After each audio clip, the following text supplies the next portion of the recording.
Our story begins in a time of great struggle. A famine had swept across the land of Judah, leaving fields barren, leaving hearts heavy with worry. A family led by a man named Elimelech made the difficult choice to leave their home in Bethlehem, with his wife Naomi, and their son Mahlon, and their son Chilion. They traveled to the neighboring country of Moab, seeking refuge and a chance to survive. They were strangers in a new land, hoping to find a temporary haven until the famine passed. It was a journey born of desperation, a leap of faith into an uncertain future.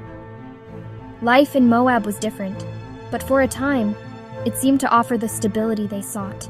The two sons, Mahlon and Chilion, found love and companionship, marrying two Moabite women, Orpah, Ruth. For 10 years, the families lived together, building a life far from their ancestral home. But sorrow, as it often does, found its way back into Naomi's life. Tragedy struck not once, but 3 times. First, her beloved husband Elimelech passed away. Then, in the years that followed, both of her sons also died, leaving Naomi a widow alongside her 2 daughters-in-law, Orpah and Ruth, in a land that was not their own. As they stood on the road that led away from Moab, Naomi turned to Orpah and Ruth with tears in her eyes. She blessed them and urged them to return to their own mothers' homes, where they might find new husbands and build new lives. "Go back, my daughters," she pleaded gently, her voice filled with a mother's love and a deep, aching sadness. Orpah, with great sorrow, listened to Naomi's words. After another tearful embrace, Orpah kissed Naomi goodbye and turned back toward her homeland. But Ruth did not move. Then Ruth spoke the words that would echo through the ages. "Do not urge me to leave you or to turn back from you. Where you go, I will go, and where you stay, I will stay. Your people will be my people and your God, my God." They would face what lay ahead not as 2 separate souls, but as one, bound by a promise of unwavering devotion. The journey to Bethlehem was long and arduous, a silent pilgrimage for 2 women, lost in their own thoughts. When they finally arrived, the whole town was stirred by their appearance. "Can this be Naomi?" Hardly recognizing the woman who had left so many years before, full of life with her husband and with her sons. "Don't call me Naomi." "Call me Mara, for the Almighty has made my life very bitter." They had returned with nothing but the clothes on their backs and the grief in their hearts. As widows without a male provider, their social standing was precarious, and their future looked bleak. They were entirely dependent on the charity of others, a humbling position for a woman who had once been respected. The hope that had flickered in Naomi's heart on the journey home now seemed to dim. Ruth, a foreigner in this new land, felt the weight of their circumstances even more acutely. She was a Moabitess, from a people often viewed with suspicion by the Israelites. Yet in the face of these immense challenges, Ruth's spirit of determination did not falter. Instead, her love for Naomi fueled a deep resolve to provide for them both. She would not let them starve. As the barley harvest began, a plan formed in Ruth's mind. She knew of an ancient custom in Israel, a law of compassion that allowed the poor, the orphan, and the widow to follow behind the harvesters and gather the leftover grain, a practice known as gleaning. With great courage, Ruth approached Naomi. "Let me go to the fields and pick up the leftover grain behind anyone in whose eyes I find favor." Naomi, seeing the hopeful determination, simply replied, "Go ahead, my daughter." And so Ruth set out, her heart praying for kindness. By what seemed like a simple twist of fate, or touch of divine guidance, Ruth found herself in a field belonging to a man named Boaz. He was a wealthy and respected landowner, and as it happened, a relative of Naomi's late husband, Elimelech.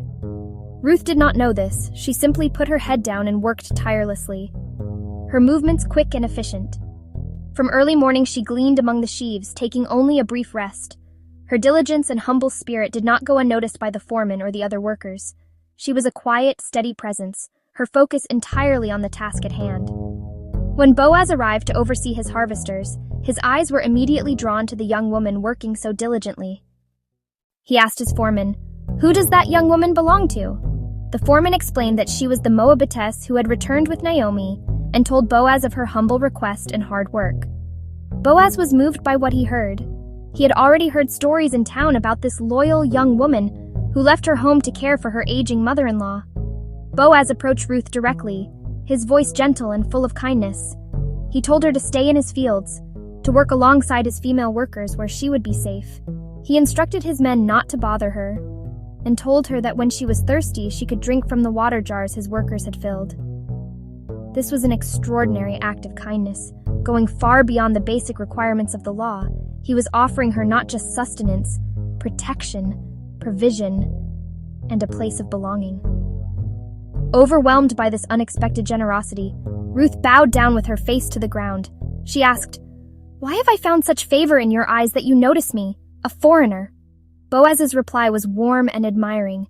He had heard a full report of all she had done for her mother-in-law. "May the Lord repay you for what you have done," he blessed. "May you be richly rewarded by the Lord."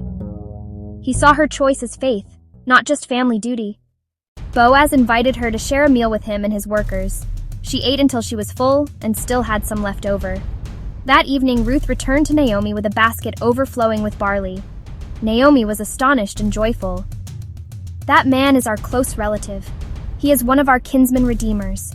True to his word, Boaz acted honorably and swiftly. He went to the town gate where legal matters were settled. When that relative declined the responsibility, Boaz declared he would redeem Elimelech's land and marry Ruth the Moabitess. The elders and people at the gate served as witnesses, blessing Boaz and praying that Ruth would be like the matriarchs of Israel. And so Boaz took Ruth as his wife. The love that began as kindness in a barley field blossomed into marriage. Soon the Lord blessed them, and Ruth gave birth to a son. The women gathered around Naomi, their words changing from whispers of pity to shouts of celebration.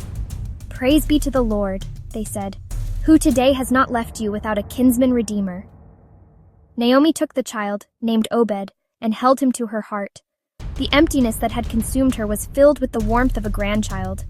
The story of two widows ends not in mere survival but in glorious restoration, and Ruth's legacy stretched far. Obed, Jesse, David, the great king of Israel. Ruth's story reminds us that acts of kindness, loyalty, and faith, no matter how small, can change the world.